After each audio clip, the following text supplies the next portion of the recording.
بسم الله الرحمن الرحیم. السلام علیکم ورحمت الله وبرکاته. عزتمند مسلمانانو ورونو او خويندو، امید لرم چې تاسو به روغ جوړ بئ او خوشحال بئ. زما د الله رب العزت نه دا دعا ده، دا سوال دی چې تاسو چرته هم یې الله رب العزت مو همیشه د پاره روغ جوړ خوشاله او بد ساته، امین.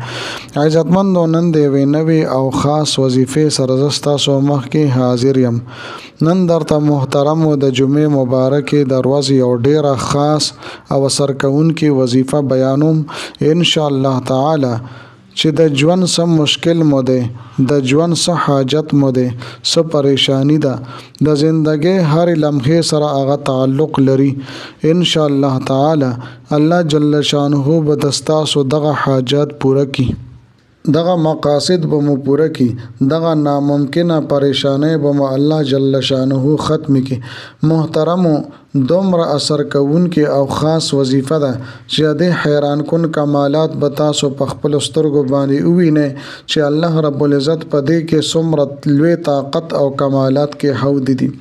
زما عزتمندو، د ویډیو شروع کېدو نه مخکې تاسو ټولو ناظرینو سامعینو په خدمت کې دا درخواست دی چې تاسو اسې هم ویډیو ګورئ.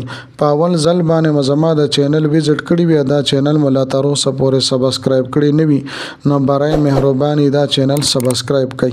سبسکرایب سره خوا کې د ټاله والا نشان دی، دا تاسو کلیک کړئ او سلیکټ آل کړئ، د دې لپاره چې د هر راتلونکي ویډیو نوټیفیکیشن تاسو ته ملایويږي. ځکه چې زما عزتمندو په دې چینل کې زه تاسو ته هر قسم مستند وظایف راوړم، هغه مستند وظایف چې ما ته خپل استادانو د هغې اجازت راکړی دی. د دې نه علاوه زما عزتمندو تاسو تعویذونه پکار وي، تاسو نقوش پکار وي، نو ما سره زما په واتساپ نمبر باندې تاسو رابطه کولی شئ.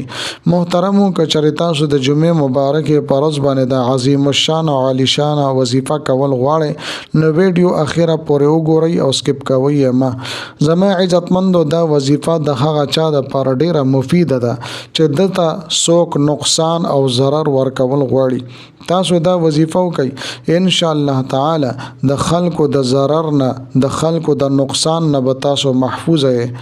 یا د چا در سره اختلافات دي، جنگ جګړې در سره کوي، نو زما محترمو دا وظیفه تاسو وکئ، ان شاء الله تعالی اختلافات به الله جل شانه ختم کی. او چې څوک در سره جنگ جګړې کوي، الله رب العزت به دستا مین او محبت دغه په زړه کې پیدا کی. زما عزتمندو، دا وظیفه به تاسو د جمعې په ورځ باندې کوئ، او که د جمعې په ورځ باندې تاسو ته موقع ملو نشوه، دا وظیفه مو نه کړې شوه، نو په بله ورځ باندې هم تاسو دا وظیفه کولی شئ.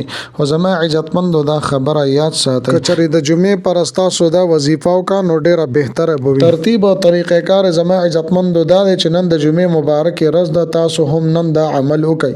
نن چې تاسو ته ټایم موقع ملو شوه، نو دا عمل تاسو وکئ.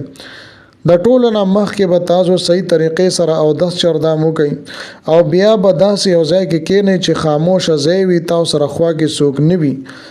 3 پیرې به تاسو درود شریف ووایئ، ښه دا ده چې درود ابراهیمي ووایئ.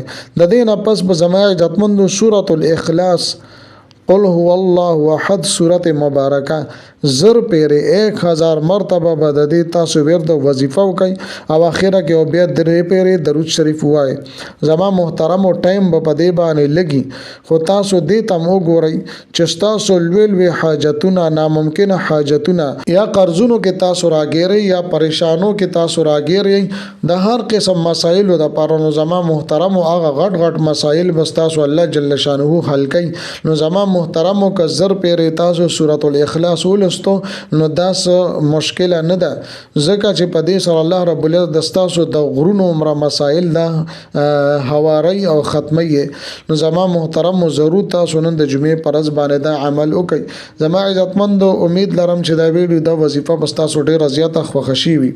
که ویډیو مو خوښه شي، ویډیو لایک کړئ، چینل سبسکرایب کړئ.